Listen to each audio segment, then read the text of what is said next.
ধন্যবাদ। হেলমেটটা ভাইয়া। ওকে ভাই, আল্লাহ হাফেজ। ধন্যবাদ ভাইয়া।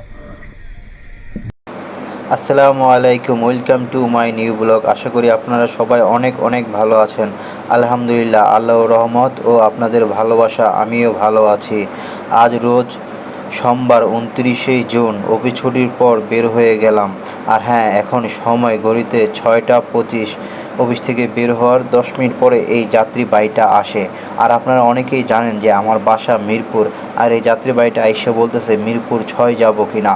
তো আমি সচরাচর অফিস থেকে বের হয়ে মিরপুরে যাই না, কারণ মিরপুরে গেলে আমার আর ওই দিক থেকে আসতে ইচ্ছা হয় না, মন চায় যে বাসায় চলে যায়।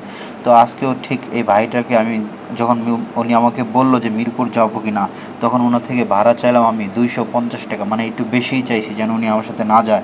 তারপরে দিয়ে ভাড়া চাওয়ার সাথে সাথে উনি বললো ঠিক আছে চলেন, মানে উনি আর না করলো না বা কম বললো না যে ভাইয়া আমি 200 টাকা দিব বা তার কম দিব। তো এখন যেহেতু উনি আমাকে হ্যাঁ বলে দিছে, এখন তো আর কিছু করার নাই। তো এখন ওনাকে নিয়ে যাচ্ছি মিরপুর 6, 250 টাকা। আর হ্যাঁ, আজকে অফিস থেকে বের হয়ে বাইক চালিয়ে কত টাকা ইনকাম করতেছি সেটা জানতে হলো পুরো ভিডিওর সাথেই থাকতে হবে।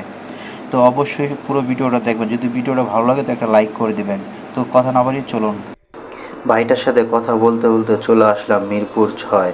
আর হ্যাঁ, ওনাকে নিয়ে আসলাম ইসিবি কালশি হয়ে মিরপুর 6।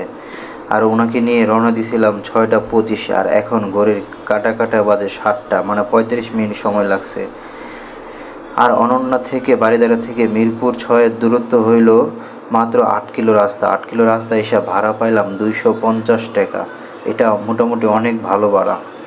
পার কিলো এখানে 30 টাকা করে পড়ছে। যাক আলহামদুলিল্লাহ। এখন আমার দেখার বিষয় হলো এখান থেকে আমি কখন যাইতে পারি, কখন যাত্রী পাই। এখন এখানে না দাঁড়িয়ে আমি চলে যাব মিরপুর পূর্বী হলের সামনে। তো চলেন এখান থেকে চলে যাওয়া যাক পূর্বী হলের সামনে। আর হ্যাঁ, এই ভাইয়াটা অনেক ফ্রেন্ডলি মানুষ, আস্তে আস্তে অনেক মজার মজার গল্প করলো। তো ওনাকে নিয়ে আসে ভালোই লাগলো। তো এখন যাই পূর্বী সামনে গিয়ে দাঁড়ায় দেখি ওখান থেকে কখন যাত্রী পাই।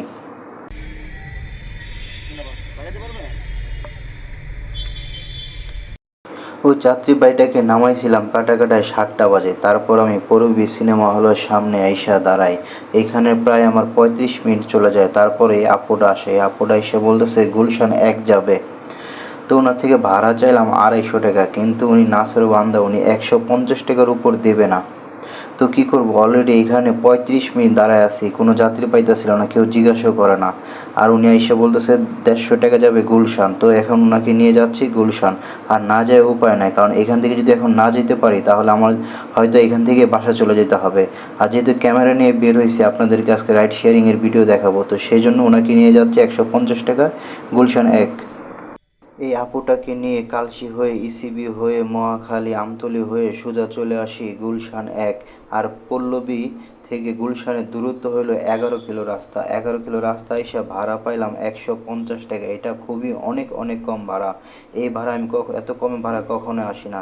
এর আগে ভাড়াটা ছিল অনেক হাই, আর এটা একদম লো। তো এটাই হয়তো রাইড শেয়ারিংয়ের ব্যাপার। তো যাই হোক, এখন ওনাকে নামায় দেখি আমি গুলশান 1-এর মোচড়ে যাব, দেখি ওখান থেকে কখন যাত্রী পাই। 11 কিলো রাস্তা এসে ভাড়া পাইলাম 150 টাকা। এখানে মনে হয় বড় জোর 12 বা 13 টাকা করে পার কিলো আসছে। যাই হোক, কিছু করার নাই। আর হ্যাঁ, এখন ঘড়িতে সময় 8টা 15, মানে ওনাকে নিয়ে আসতে আমার সময় লাগছে 40 মিনিট। এখন পর্যন্ত বাইক চালাইলাম 19 কিলো, আর 19 কিলো বাইক চালায় মোট 400 টাকা পকেটে আসছে। যাই হোক, এখন দেখি ওখানে যাই কী অবস্থা, মরে যাই, দেখি কখন যাত্রী পাই। নিউ মার্কেট যাবে? নিউ মার্কেট কোথায় নামবেন? মেন রোডে চলেন। 250 টাকা দিন, 250 দিন। 150 অনেক দূরের রাস্তা ভাই। এখান থেকে এই মনে করেন শাহবাগ গেলেও 200 টাকা দেয়।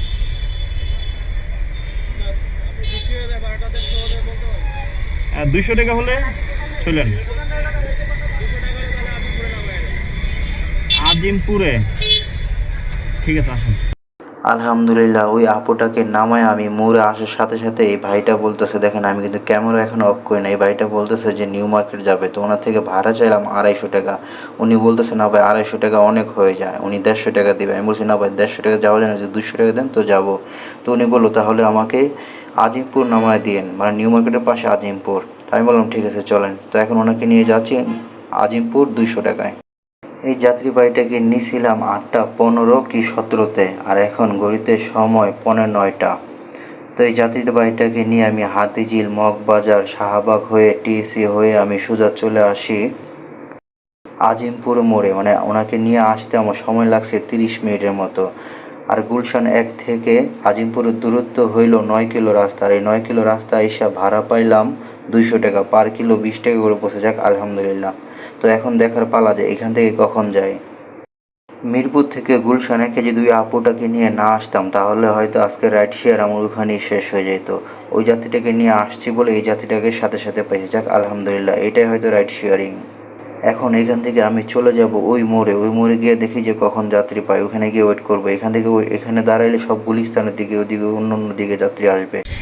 নেন নেন, করতে পারবেন? আমি করে দিব। আমরা এদিক দিয়ে চলে যাই না, এদিক দিয়ে চলে যাই। আজিমপুর ওই যাত্রীকে নামাইছিলাম 9:15টার দিকে, আর এখন ঘড়িতে সময় কাটায় 10টা, মানে 10টা বাজতে 5 মিনিট বাকি।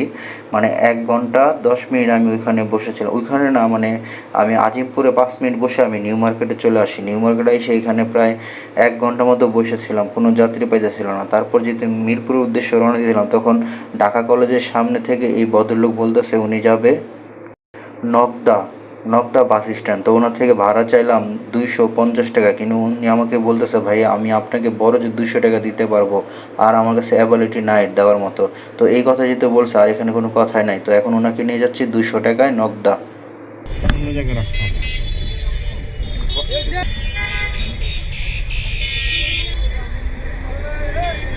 ওকে ভাই।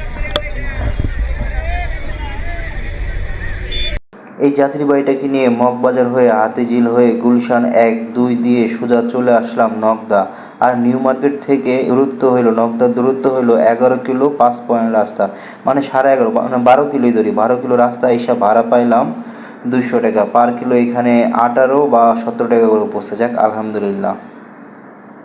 আর এখন ঘড়িতে কাটায় সময় 10:30টা। ওনাকে নিয়ে আসতে সময় লাগছে আমার পুরোপুরি 30 মিনিট। এখন এখান থেকে ডাইরেক্ট আমি চলে যাব যমুনা ফিউচারের সামনে।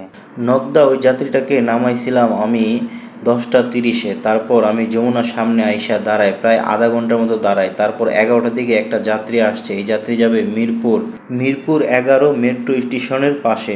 তো ওনার থেকে ভাড়া চাইলাম 200 টাকা। উনি বললো ভাইয়া 200 টাকা একটু বেশি হয়ে যা, আমাকে 20 টাকা রিক্সা ভাড়া দিয়েন। তো মানে উনি রাস্তা পার হয়ে যাবে। তো আমি আর বললি ঠিক আছে চলেন, মানে 180 টাকা। তো এখন 180 টাকা নিয়ে ওনাকে যাচ্ছি মিরপুর। আর আসার সময় মানে 1 লিটার তেল নিয়ে নিলাম, দেখলাম যে গাড়িতে তেল নাই। তো তেল নেওয়ার জন্য ওই ভাইয়াকে বললাম যে ভাই আমি একটু তেল নিব। তো বললো ভাইয়া সমস্যা না, নিতে পারেন। তো যাই হোক, এখন যাই ওনাকে নামায় আজকে হিসাবটা দেই আপনাদেরকে যে আজকে আমি রোডে থেকে কত টাকা ইনকাম করলাম।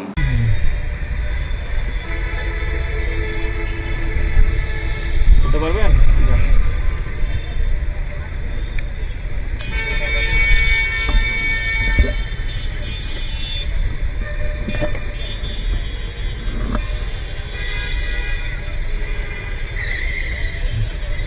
ওকে ভাই, আল্লাহ হাফেজ।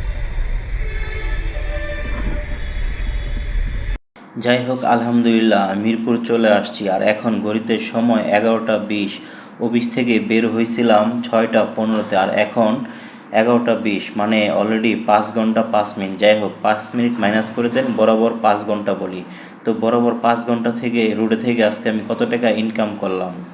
আর হ্যাঁ, এই 5 ঘন্টা রোডে থেকে আমি গাড়ি চালাইছি এখন পর্যন্ত 51 কিলো 5 পয়েন্ট, মানে 51 বা 52 কিলো গাড়ি চালাইছি। আর এই 52 কিলো গাড়ি চালায় এখন পর্যন্ত আমার ইনকাম হয়েছে 980 টাকা। আলহামদুলিল্লাহ, আজকের ইনকাম মোটামুটি ভালোই হয়েছে। প্রথম টিপে 250 টাকা, দ্বিতীয় টিপে 150 টাকা, তৃতীয় টিপে 200 টাকা, চতুর্থ টিপে 200 টাকা, এই পঞ্চম টিপে 180 টাকা। এই হলো মোটমাট 980 টাকা। আলহামদুলিল্লাহ। আর এই 980 টাকা ইনকাম করতে গিয়ে আমার আজকে রোডে থাকতে হয়েছে 5 ঘন্টা, গাড়ি চালাতে হয়েছে 51 বা 52 কিলো। তো 52 কিলো তেলের টাকা যদি মাইনাস করেন, বড়জোর এখানে 180 টাকা মাইনাস করতে পারেন। 180 টাকা যদি মাইনাস করেন তাহলে আজকে আমার ইনকাম টিকতেছে পুরোপুরি 800 টাকা।